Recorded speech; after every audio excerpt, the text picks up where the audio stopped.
Hello, everyone. We're going to let our participants trickle in here. We'll give everyone just a minute or so.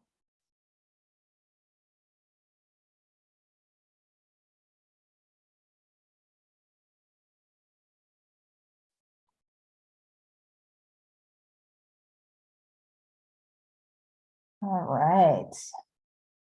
And do my best at some Darth Vader breathing here. Kick things off.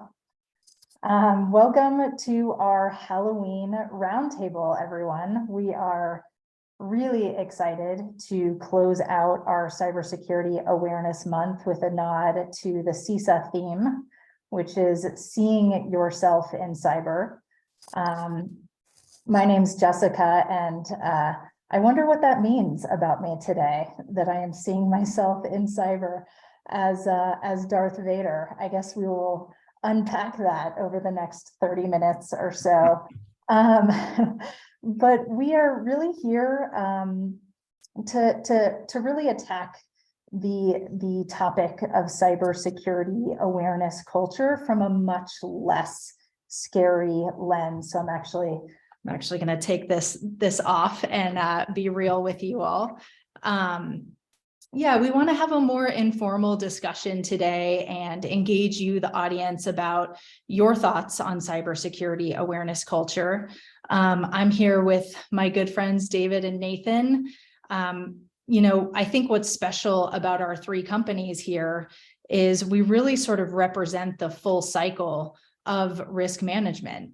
So Arctic Wolf being sort of the pre-breach, managed detection and response, 24/7 monitoring of networks and endpoints.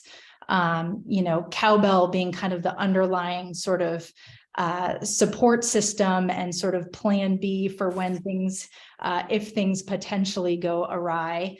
And then we've got Tetra Defense at the table for sort of the post-breach incident response when things do sadly go awry. And so this is really kind of a special group of folks at the table. I'm really excited to be here.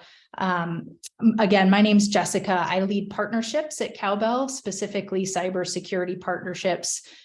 So managing our ecosystem of partners, whether it's our RX marketplace, where we guide our customers to a network of services and products in the cyber vendor space, or our data integrations as well. We have a robust partnership landscape, and that's what I get to do at Cowbell. Going to introduce Nathan and David, and then we'll dive into our topics. So Nathan at Arctic Wolf, he's been a marketing leader in the tech world for over a decade. He served as head of video marketing for one of the largest MSP software companies, where he also coached and directed tech leaders in executive keynote speaking. How am I doing, Nathan, so far? Oh, you're doing so marvelous. In his latest adventure, Nathan helped create Arctic Wolf's managed security awareness solution. And when he's not fighting cyber bad guys, Nathan loves to speak about his awesome book, which I want to mention today and give a shout out to. It's called Empowering Kindness, and enjoys taking his 4 kids to theme parks. Welcome, Nathan. It's great to have you here. Also want to introduce David Cruz from Tetra Defense, the Director of Insurance Alliances for Tetra. In this role, he connects cyber insurance carriers and their policyholders with the incident response services that can help a cybercrime victim weather a storm. And we know that can be quite a storm. Oh, yes. And with proactive services to help businesses ensure that they do their best to avoid becoming a victim. David was a cyber insurance broker for 6 years before joining Tetra in 2019. And apparently he also likes to chop wood and maybe climb trees. That's what I do in my free time. I don't know what you do, Jessica, but and we also Wisconsin. What else are we going to do up here? We also have Bimbola on the line. She's going to be serving up some polling questions and running some tech for us in the background. So let's go ahead and let's just kick it off, actually, and be sure to stay tuned. By the way, at the end of this webinar, we will be giving out a free gift. So stay tuned. I'm not going to tell you what that is. You've got to listen and pay attention until the very end to get that. So Bimbola, let's pull up our first polling question for the audience. This is a agree, disagree question. A company or organizational culture is formed from the top down. Agree, disagree. I'm curious what the audience has to say about that. So I'll give you just a second.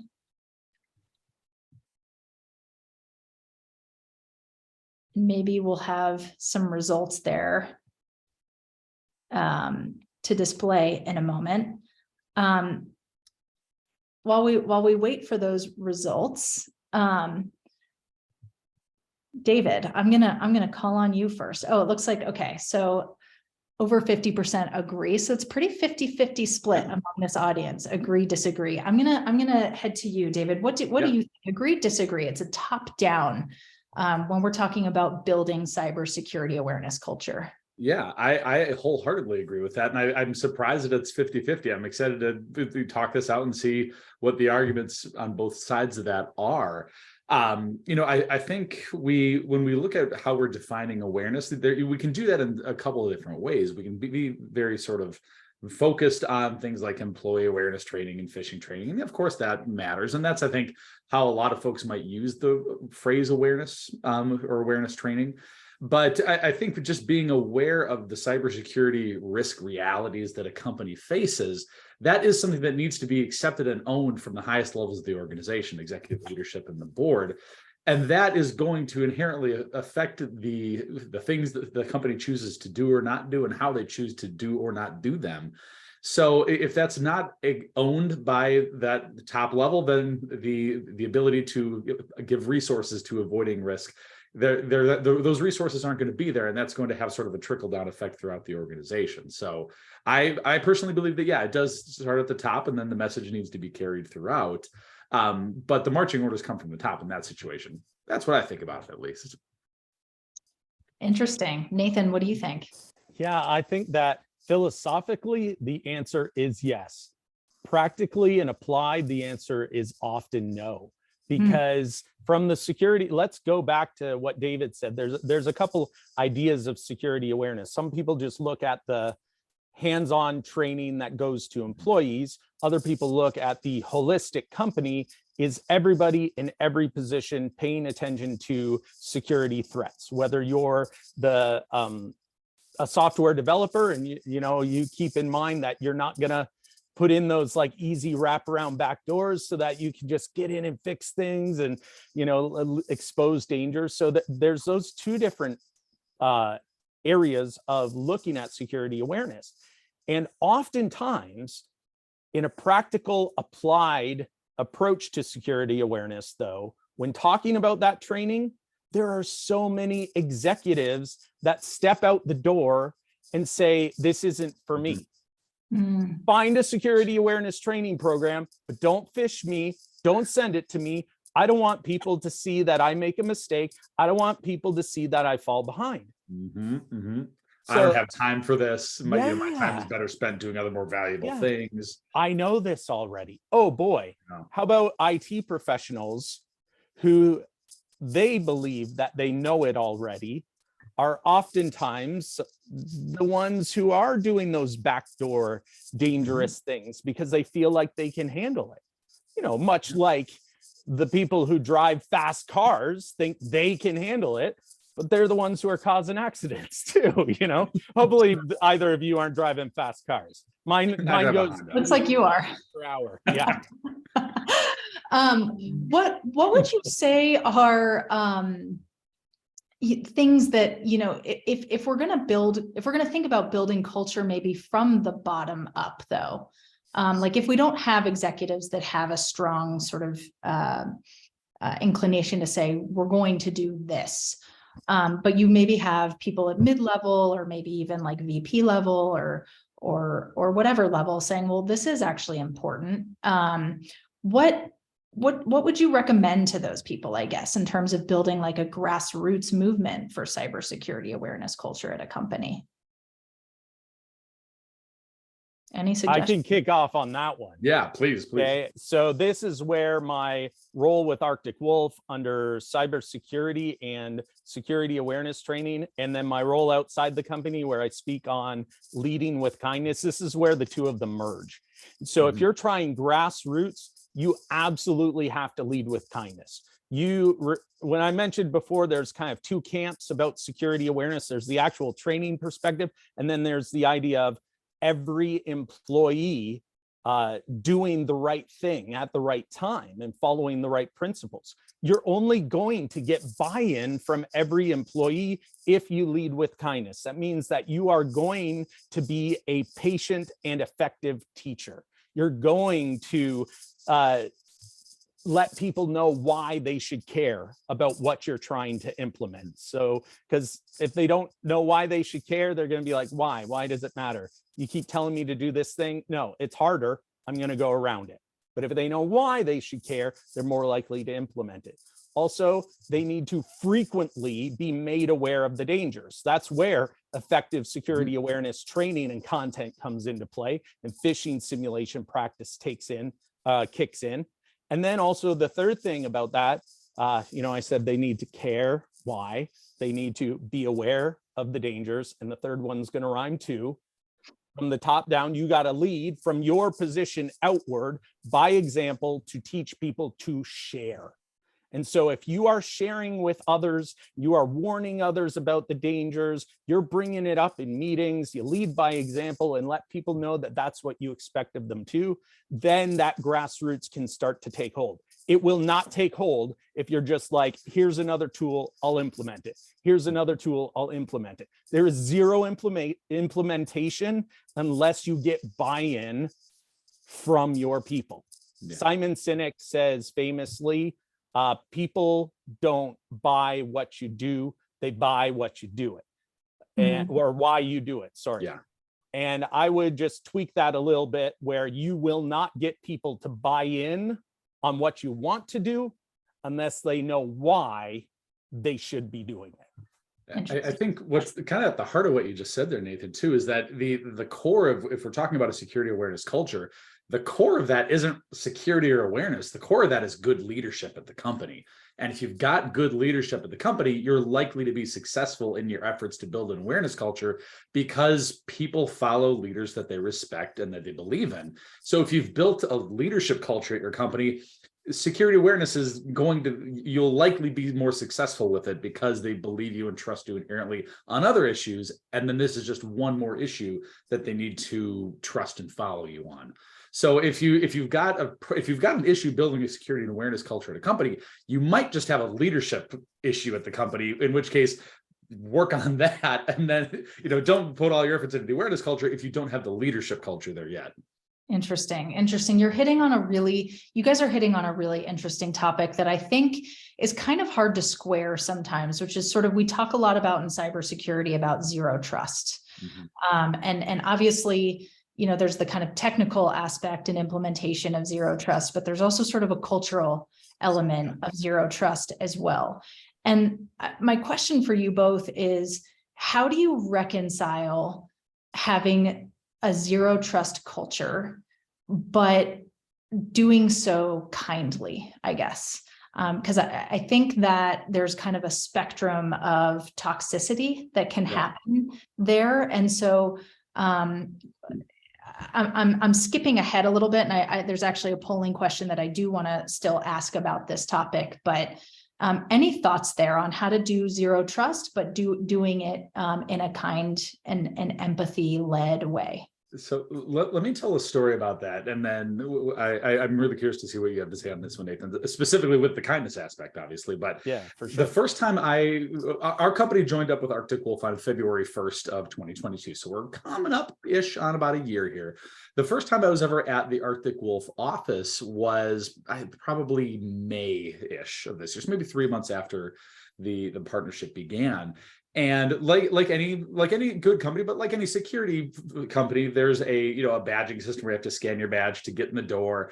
And because Arctic Wolf employees take security awareness training, there's the discussion around no tailgating, or everybody has to scan their own badge to get in the door. The first time I visited that campus, I didn't have a badge. I needed to get in. I was going to talk to somebody, and the person that I was inadvertently tailgating to get in, they scanned the badge, they opened the door, and being from the Midwest, I completely expected them to hold the door for me, just like we would do for anybody else. And the person turned around, looked me dead in the eyes, smiled, and just closed the door right in front of me as I'm standing to get in. And I'm just like, mad respect, dude. Like he was very kind about it. He wasn't a jerk, but he's like, this is how we do things here. And it wasn't a hey, you're trying to do something nefarious. It was, there's a way of doing things. So, hey, I'm going to close the store. I'm going to go get our administrative assistant to walk you over, check you in, do all the typical temporary badge things that you do. But it was just, he reminded me in that moment that there's a way that we do things, and there's a reason we do things that way. And I really appreciated that in that moment. It was kind of a cool experience, even though I was maybe on the wrong side of it, but whatever, we got it worked out. I got my own badge now, we're fine.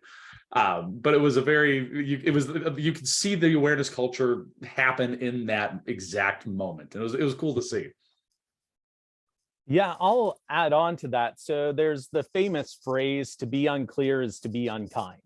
And from a zero trust perspective, in your organization, you have to clearly define what you expect from your employees. And you are not going to, this is where the zero trust comes in, you're not going to assume that people come in with all the knowledge they need to know about security, because you do things a little bit different. You better do things different than your competitors. And if they're coming over from there, you want to bring them up to speed on exactly how things are done here.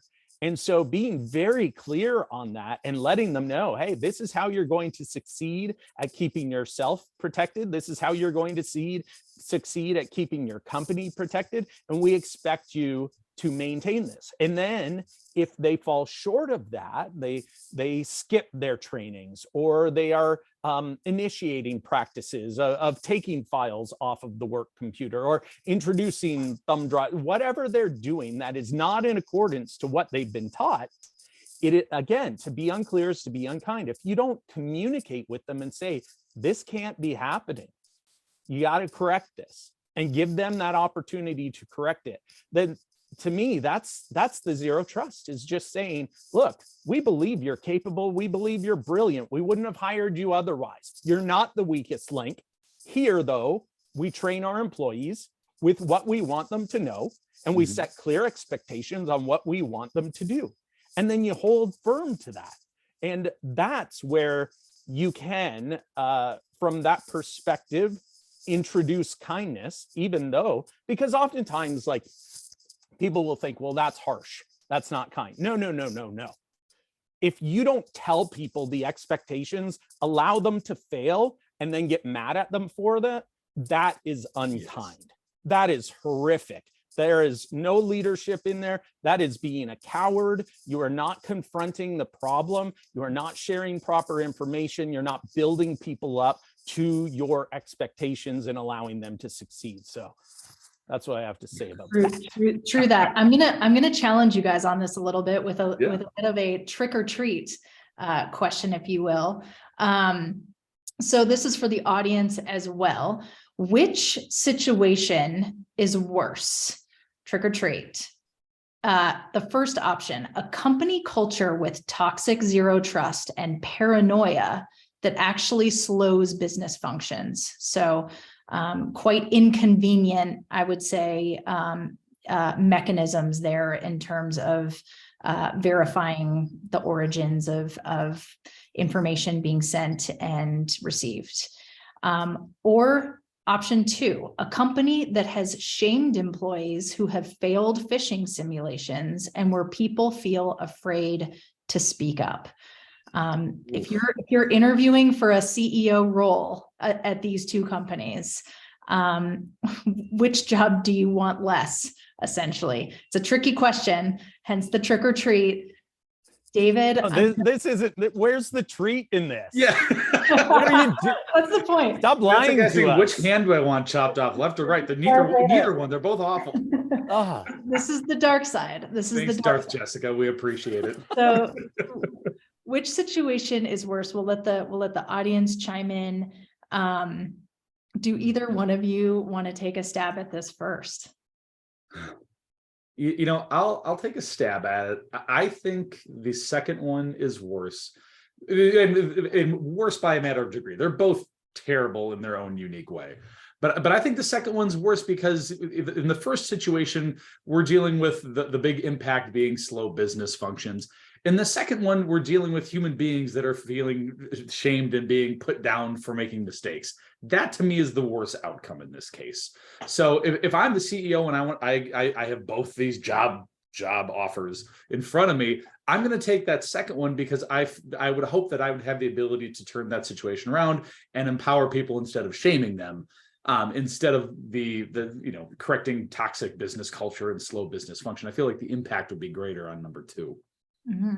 Interesting. Yeah, so I agree with David that number two is way worse because then you have people who are going to hide every mistake, and that slows business functions. Also, if people are shamed, anytime you're trying to introduce a new practice, hey, we got to fix this, we got to do this differently, they're going to reject it because you've brought shame to this, and they're going to look over their shoulder and say, you're just trying to trick me again.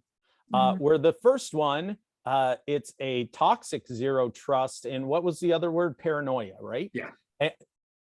Zero trust and slight paranoia are great things in the world of security. So it's just a reframing of how we approach zero trust and how we approach paranoia.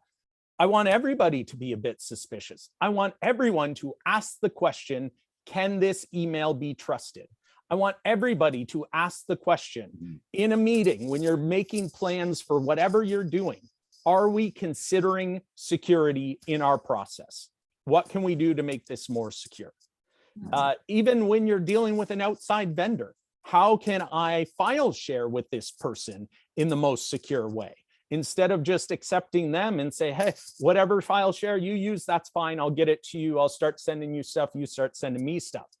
Talk to IT, be a little bit suspicious. So I would say that that's the balance there, because once you have, like in that second problem, if you are shaming people, that degrades the entire culture of an organization. And it's really hard to bring everybody back up and lift their spirits and let them know that you can be trustworthy again, or you can be trusted again.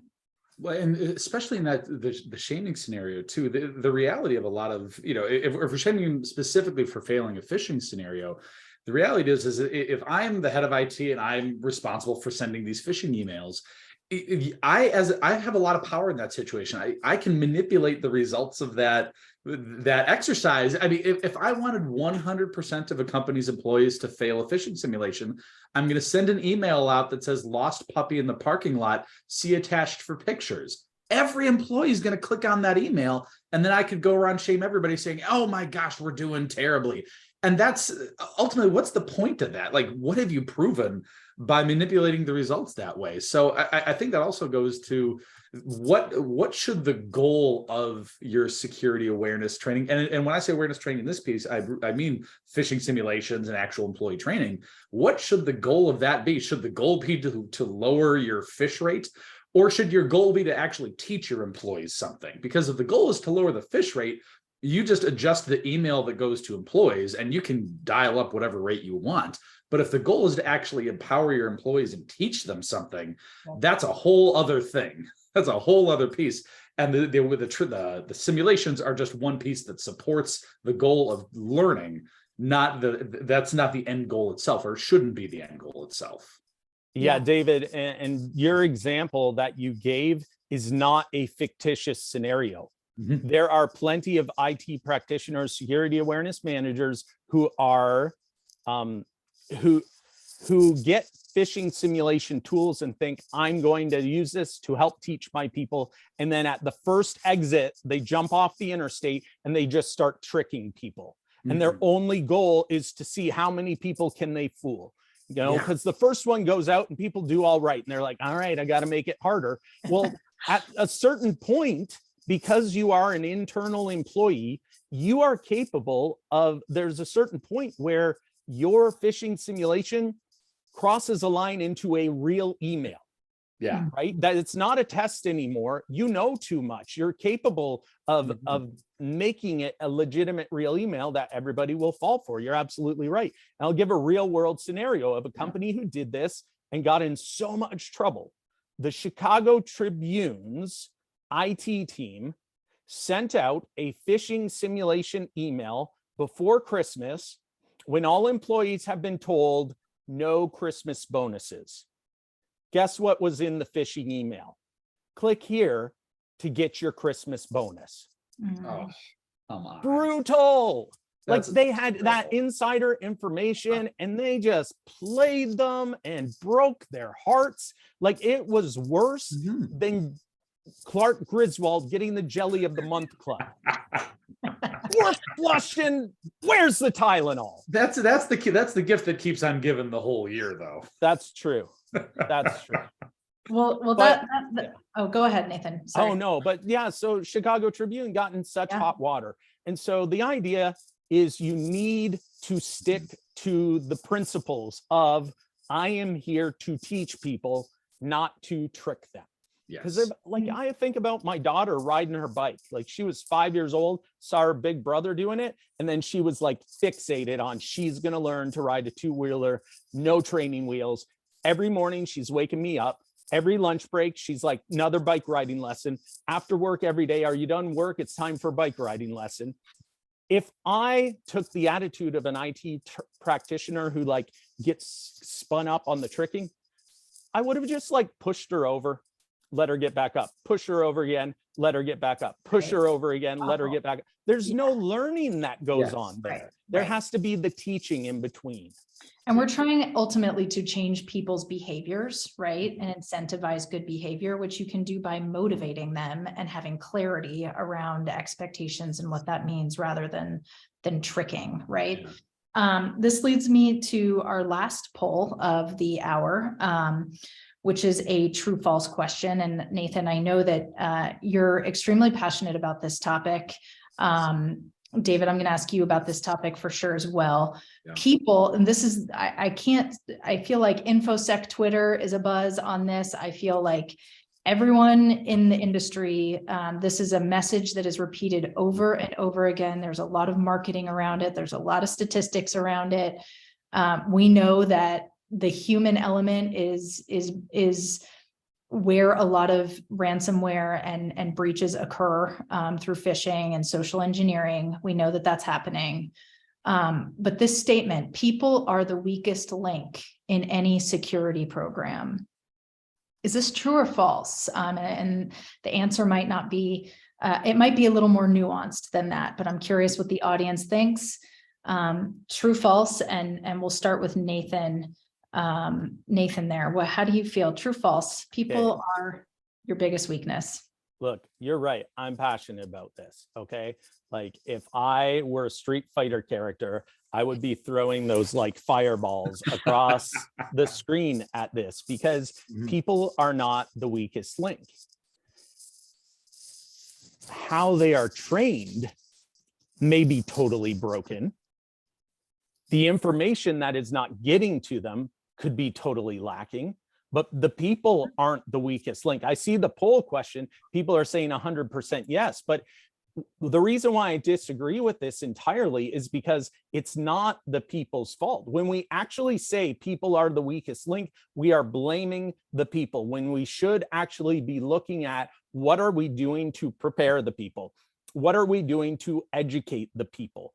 And how are we improving what they know about security so that they can remain secure? And the reason why I fully disagree with it too is because no company hires morons. Every company wants to hire the best and the brightest, and you do. They're brilliant people that you bring on board. But there is an issue where no one is born knowing everything about security. They need to be taught. And secondly, no one, or not everybody's primary focus is security. You have marketing roles, you have sales roles, you have executive roles, you have retail roles, customer support roles, where they aren't focused on specific topic of security all the time. And so you have to do an incredible job because you understand the ones and the zeros to be a very effective teacher to present that to them. So I don't think people are the weakest link. They absolutely are not. People are brilliant. I do believe, though, that our approach to preparing people has been broken. And that's why I am extremely passionate about finding the effective approaches to preparing people. You know, if we come at this from an incident response perspective, the whole phrase falls apart. So if we look at, let's game out a ransomware attack here that is based on, say, a user clicking, a malicious document or something like that. User gets the malicious document, they double click the link, malware is deployed onto their box. From there, maybe that user had local admin privileges so that they were the threat actor was able to get deeper into the system, move laterally to other systems, escalate privileges from there, and then run an encryption program that encrypts the sensitive files and the backups because those were connected to the network as well. So you have this worst case scenario where you've got ransomware, you've got your backups encrypted as well, and you've got your the only way out of that situation is to make a ransom payment and get your decryption tool there. It's very easy to say, yeah, if they just hadn't clicked on that malicious document and introduced the malware, we'd be safe. It's all that user's fault. If your network can be brought to its knees because of one user, that's the IT team's problem for not building a resilient network with a defense in depth strategy. Why was that email inbox allowed to accept an email from Russia? That's not the user's fault. Why was that user given local admin privileges? That shouldn't have been the case. Why was there no EDR tool in place that would have detected this lateral movement or running of mimikatz or any of these hacking tools? Why was nobody on the why was everybody asleep at the wheel when all of that movement was happening? Why were backups connected to the network? So you've got all of these other things that could have been fail safes that could have stopped this attack from becoming the nightmare that it did, that have nothing to do with that user. The user just clicked a malicious document because it showed up in their email inbox, and we've given users probably the most vulnerable security or the most vulnerable IT tool in existence, email, and expected them to be masters at it. That's ridiculous. So the moral of the story here is that we've given them this tool that's an inherently a risky tool, and we've done nothing to back them up on that. So if your network can be brought to its knees because of one email, it's probably not a very resilient network, and that's not the user's fault. Yeah, that's an excellent point, and so much there to unpack. I mean, I feel like we've hit on a lot of really important themes, and I'm sad that our time here is really now finished, because I feel like we could keep talking for probably another hour or two. I do want to give participants, there is a ability to put questions into the chat. I will offer just a minute or so to do that. I think we have time for maybe one question. So if anybody has a question from the audience, now is the time to raise your hand.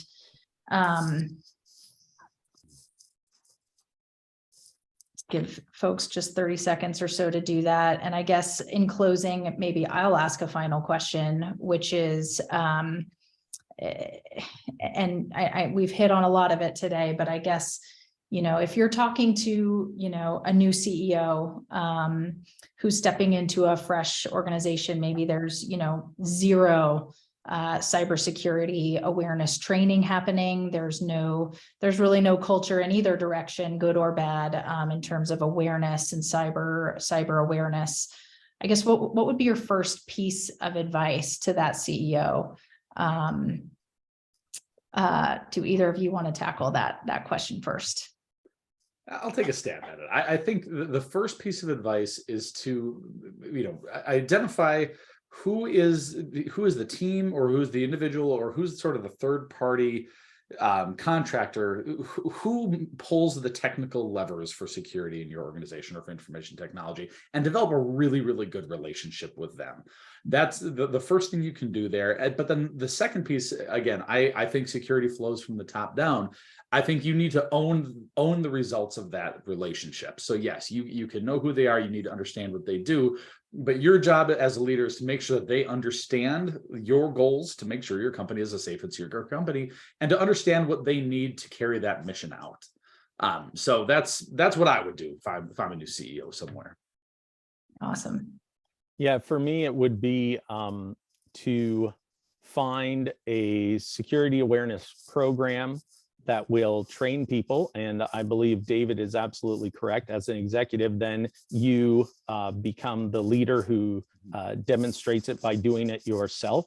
Maybe you have a company all up and you say, hey, for the first 2, we're having a company all up and we're doing this together, and get it going.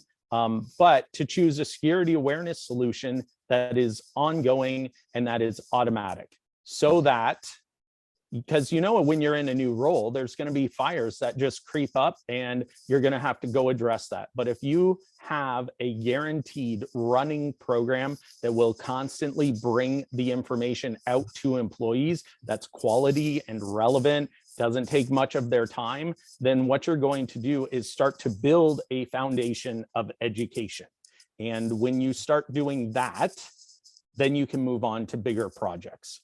And people will then start to see, as you're moving into bigger projects, as you're implementing more secure features, like you're probably then going to introduce MFA and you're going to introduce other tools. If you have security awareness already going, the education, then when it's being implemented, people start to be able to answer those questions of, why are we doing this? Oh, we saw something like talk about this in our training. Yeah. Oh, okay, I'll do this. So I think that's helpful, especially if you're in that new role, you don't have a team built out. It helps to project your voice of security to all employees ongoing. Mm-hmm. Well, I think what you guys are discussing today, humans are not maybe the weakest link. Kindness and empathy can drive leadership goals and decision-making. This does make cybersecurity awareness culture, I think, seem less scary, maybe. So I'm really, really grateful to both of you, and for folks joining us. We will be streaming this from the Cowbell website, and sharing it with our friends at Arctic Wolf and Tetra as well. To honor everyone's time who has spent the last half an hour with us today, you will be receiving a copy of our cyber insurance for dummies that Cowbell has created with the For Dummies crew. It's an excellent kind of 101 into cyber, the ins and outs of cyber insurance. And we will be sending that to you as a gift for joining us today. Also be sure to, I'm going to plug Nathan's book, Empowering Kindness. Such important messages in there about leadership and culture. So make sure you check that out. Thank you guys so much, everyone, for joining, and we'll do this again sometime soon for sure. Can't wait. Thank you so much. Thank you, Jessica.